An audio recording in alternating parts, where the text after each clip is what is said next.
In today's quick look at God's Word, we want to take a look at Ephesians chapter 6, verses 14 and 15, and take a look at the breastplate of righteousness that we're supposed to put on. Here we go, Ephesians chapter 6, verses 14 and 15. Paul wrote this, "Stand, therefore, having girded your waist with truth, having put on the breastplate of righteousness, and having shod your feet with the preparation of the gospel of peace." Again, that's Ephesians chapter 6, verses 14 and 15. Now, as the Apostle Paul described the spiritual armor that prepares the Christian to succeed in living the Christian life, he made spiritual analogies using the figure of a Roman soldier. Since he wrote this letter from a Roman jail, guarded by Roman soldiers, it was a natural connection to make. The description of this spiritual armor is divided into two sections. First, Paul wrote about what armor to have. Then he wrote about the armor to take. The breastplate of righteousness is the second item listed and is one of the aspects of the armor to have. That is, we keep it as something constant. Using the connection Paul made, we are to keep righteousness on us just as a Roman soldier kept his breastplate on himself. Note it well, righteousness is represented as a breastplate that provides essential protection for the most vital organs. We can no sooner battle against spiritual enemies in our own righteousness than a soldier can effectively fight without his breastplate or body armor.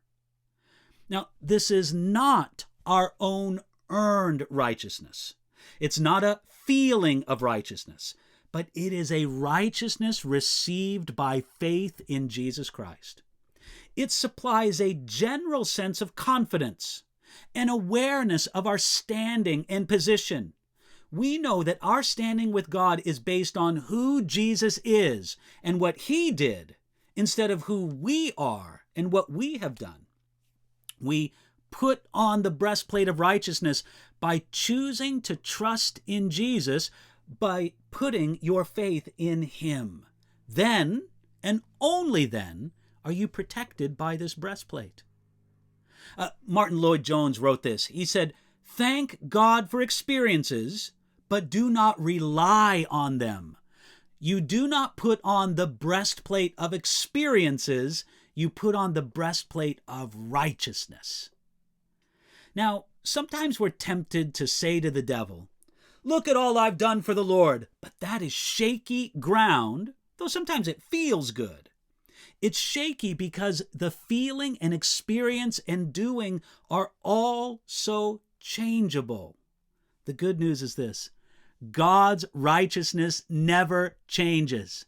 The breastplate of righteousness is your best defense against the sense of spiritual depression and gloom that comes against your gut.